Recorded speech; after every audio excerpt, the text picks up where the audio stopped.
नमस्ते। तो आज हम इस वीडियो में मंगलम इंडस्ट्रियल फाइनेंस इस कंपनी का जो शेयर है उसके बारे में फुल इंपॉर्टेंट डिटेल्स देखेंगे, जिसमें हम कंपनी के रिलेटेड जो बिजनेस का सेगमेंट है उसके बारे में डिटेल्स देखेंगे और उसके साथ ही में कंपनी के रिलेटेड जो फाइनेंस है उससे रिलेटेड जो रेशोज है उनके बारे में देखेंगे और उसके साथ ही में कंपनी अपने फाइनेंशियल में कैसे नंबर डिलीवर कर रही उनके बारे में हम आज के वीडियो में देखेंगे। और तभी हमें पता चलेगा कि कंपनी करंटली कैसे ग्रोथ कर रही है और हमें कंपनी में कैसे इन्वेस्टमेंट करनी चाहिए। तो सबसे पहले हम कंपनी का बिजनेस का जो इन्फॉर्मेशन है वो देखते हैं। तो ये कंपनी एनबीएफसी सेक्टर में काम करने वाली कंपनी और ये company non banking financial company के तौर पर हमें आरबीआई में यहाँ पर रजिस्टर देखने को मिली। तो फाइनेंस सेगमेंट से रिलेटेड कंपनी का काम है, जो कि बहुत ही अच्छा और बहुत ही ग्रोइंग बिजनेस माना जाता है। लेकिन इसके साथ ही में इस कंपनी को बहुत ही बड़े कॉम्पिटिटर्स का सामना कंटिन्यूस करना पड़ेगा, जिस वजह से कंपनी को बहुत ही अच्छी ग्रोथ है वो कंटिन्यूस करनी पड़ेगी और तभी कंपनी इस फाइनेंस मार्केट में अपने आप को यहाँ पर सस्टेन। और इसी वजह से फाइनेंस से रिलेटेड बिजनेस होने के बावजूद कंपनी के इस फाइनेंस बिजनेस में फाइनेंशियल कैसे वो भी हमें देखना पड़ेगा, तभी हम कंपनी के बारे में पूरा ओपिनियन बना पाएंगे कि कंपनी इन्वेस्ट अच्छी है या फिर नहीं। तो इस कंपनी का जो बिज़नेस है वो अच्छा है, लेकिन इसके साथ ही में अगर हम कंपनी के रिलेटेड कुछ और इन्फॉर्मेशन देखेंगे और उसके बाद कंपनी का अगर हम मार्केट कैप देखेंगे तो 369 करोड़ का है, तो बहुत ही छोटी कंपनी है। उसके बाद कंपनी का आरओसी का परसेंटेज देखेंगे तो -15.5% और आरओई -16.2% है। तो दोनों जो मेजर रेशियो है उसमें कंपनी नेगेटिव में परफॉर्मेंस डिलीवर कर रही है, तो ये बहुत ही नेगेटिव साइन कंपनी के लिए। और इसी वजह से जब तक ये पॉजिटिव में जनरेट नहीं होते तब तक कंपनी की ट्रस्टली अच्छी ग्रोथ नहीं हो सकती। और उसके बाद कंपनी का हम प्रॉफिट एंड लॉस स्टेटमेंट देखेंगे, जिसमें हम कंपनी 6 से लेकर 7 ईयर्स की इन्फॉर्मेशन देखेंगे और उसमें सबसे पहले कंपनी का सेल्स देखेंगे। तो मार्च 18 में कंपनी 7 करोड़ का सेल्स कर रही थी, लेकिन इसके बाद अगर हम देखेंगे तो कंपनी का जो सेल्स है वो सिर्फ हमें 2 करोड़ या फिर 1 करोड़ इनके जो नंबर से उसमें यहाँ पर देखने को मिला। उससे ज़्यादा कंपनी का जो सेल्स का नंबर से वो हमें पिछले 6 सालों में यहाँ पर देखने को। तो पिछले 6 सालों में अगर हम देखेंगे तो बहुत ही पुअर कंपनी की सेल्स की ग्रोथ नज़र आ रही है और कंपनी बहुत ही ख़राब नंबर्स डिलीवर किए। और इस सेल्स के कंपैरेटिवली अगर हम एक्सपेंस देखेंगे तो पिछले 3 सालों में कंपनी के जो एक्सपेंस है वो सेल्स के कंपैरेटिवली ज़्यादा हुआ है, जिस वजह से ऑपरेटिंग प्रॉफिट में कंपनी के नंबर से वो हमें लॉस मेकिंग यहाँ पर बनते हुए देखने को मिले। तो ऑपरेटिंग प्रॉफिट में मतलब कंपनी का जो मेन बिजनेस है उसमें कंपनी लॉस कर रही है, जो कि एक बहुत ही निगेटिव साइन है।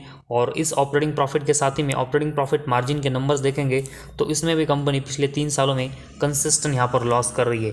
और इसके साथ ही में अगर हम कंपनी का नेट प्रॉफिट देखेंगे तो मार्च 18 में कंपनी 29 लाख का प्रॉफिट जनरेट कर रही थी, जो कि ये प्रॉफिट अगले साल डाउन होकर 0.03 रहा। इसके अगले साल कंपनी लॉस में गई। इसके अगले 2 साल देखेंगे तो 67 लाख और 1 करोड़ का कंपनी का नेट प्रॉफिट फिर से बढ़कर आया। लेकिन पिछले 2 सालों में देखेंगे तो 5 करोड़ और 4 करोड़ का कंपनी फिर से लॉस में गई है। तो कंसिस्टेंट अगर हम देखेंगे तो कंपनी का जो नेट प्रॉफिट के नंबर से वो कंसिस्टेंट और पॉजिटिव और निगेटिव में। तो इसी वजह से कंपनी के रिलेटेड कोई हमें स्टेबिलिटी इसमें नज़र नहीं आ रही। और साथ ही में अर्निंग पर शेयर के नंबर्स भी अगर हम देखें 0 या फिर माइनस में यहाँ पर देखने को। तो प्रॉफिट एंड लॉस स्टेटमेंट में अगर हम देखेंगे तो कंपनी नेट प्रॉफिट और अर्निंग पर शेयर इन दोनों जो मेजर सेगमेंट है उसमें यहाँ पर कंसिस्टेंट प्लस और माइनस में परफॉर्मेंस कर रही है। और पिछले अगर हम 2-3 साल से देखेंगे तो कंपनी का जो नेट प्रॉफिट और अर्निंग पर शेयर के नंबर से उसमें हमें कंपनी लॉस करते हुए देखने को मिली, जो कि पहले एटलीस्ट हमें थोड़ी सी प्रॉफिटेबल देखने को मिली थी। तो प्रॉफिट एंड लॉस स्टेटमेंट में कंपनी का सेल्स का ग्रोथ कंसिस्टेंट डाउन हुआ है, जिस वजह से कंपनी के ऑपरेटिंग प्रॉफिट से लेकर operating profit margin, net profit और earning per share in major segment में कंपनी पिछले 2 से लेकर 3 साल में लॉस कर रही है, जो कि इन्वेस्टमेंट के लिए एक बहुत ही नेगेटिव साइन है। और उसके बाद कंपनी के अगर हम बैलेंस शीट देखेंगे तो कंपनी के जो रिजर्व है वो मार्च 23 में 67 करोड़ के लॉस में हमें यहाँ पर देखने को मिले। और उसके कंपैरेटिवली अगर हम कंपनी का बोरेंग्स देखेंगे तो बिल्कुल 0 है। तो कंपनी डेट फ्री है, जो कि एक बहुत ही पॉजिटिव साइन है। और इस वजह से कंपनी को कोई यहाँ पर इंटरेस्ट चुकाना नहीं पड़ रहा, वो भी एक बहुत ही अच्छा साइन है। लेकिन इसके साथ ही में कंपनी के जो रिजल्ट लॉस में गए, इस वजह से कंपनी की जो बैलेंस शीट है वो हमें स्टेबल होते हुए देखने को। तो कंपनी डेट फ्री है वो एक अच्छा साइन है, लेकिन इसके साथ ही में कंपनी के जो रिजर्व लॉस में गए वो भी कंपनी को पॉजिटिव में लाने पड़ेंगे, तभी कंपनी की जो बैलेंस शीट है वो पूरी तरह से स्ट्रांग होगी, जो कि कंपनी के बिजनेस के लिए एक अच्छा साइन होगा।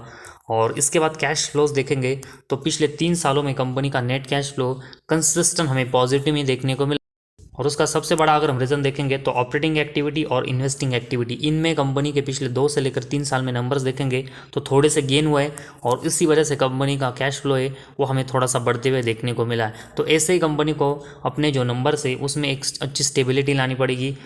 तो ऐसे ही कंपनी को ऑपरेटिंग एक्टिविटी और इन्वेस्टिंग एक्टिविटी में कंसिस्टेंट काम करना पड़ेगा। जो बीच बीच में लॉस में जा रहा है वो कंपनी को स्टॉप करना पड़ेगा, तभी कंपनी का नेट कैश फ्लो अभी जो पिछले 3 सालों में पॉजिटिव में जनरेट हुआ है वो कंपनी कंसिस्टेंट यहाँ पर कर पाएगी।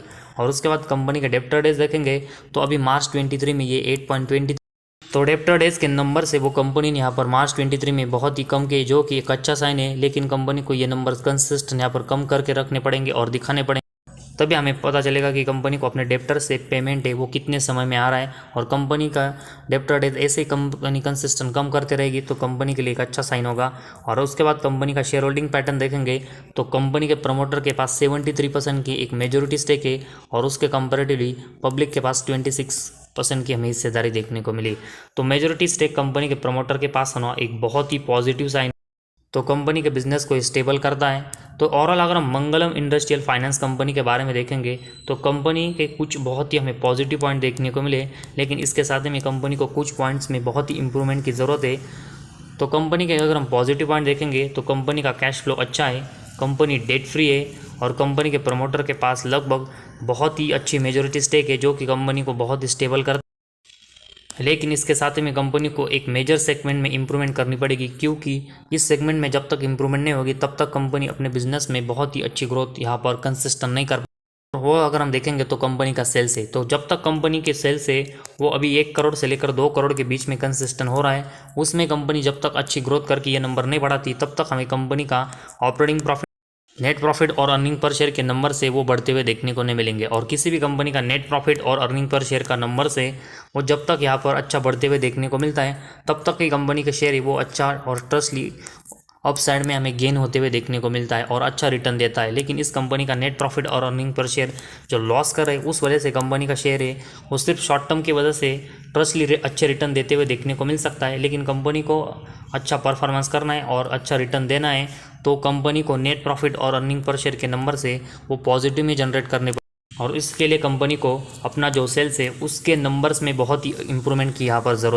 तो कंपनी के पास अच्छा कैश फ्लो ज़रूर है, साथ ही में कंपनी डेट फ्री है और कंपनी के प्रमोटर के पास अच्छी हिस्सेदारी है। लेकिन ये सब होने के बावजूद कंपनी को सबसे बड़ी जो इंप्रूवमेंट है वो अपने सेल्स में करनी पड़ेगी और तभी कंपनी का जो नेट प्रॉफिट और अर्निंग पर शेयर का नंबर से वो पॉजिटिव यहाँ पर जनरेट हो पाएगा और तभी हम कंपनी में ट्रस्टली यहाँ पर अच्छी इन्वेस्टमेंट कर सकते हैं। तो फिलहाल कंपनी के रिलेटेड कुछ अच्छे पॉइंट ज़रूर देखने को मिले, लेकिन कंपनी इन्वेस्टमेंट की नज़र से अगर हम देखेंगे तो अभी भी लॉस मेकिंग है, जिस वजह से हम कंपनी में एक अच्छी इन्वेस्टमेंट का रिस्क यहाँ पर नहीं ले सकते। तो इसी वजह से जब तक कंपनी नेट प्रॉफिटेबल और अर्निंग पर शेयर में पॉजिटिव में परफॉर्मेंस नहीं करती तब तक हम इस कंपनी में अपनी जो इन्वेस्टमेंट है उसको बिल्कुल अवॉइड करके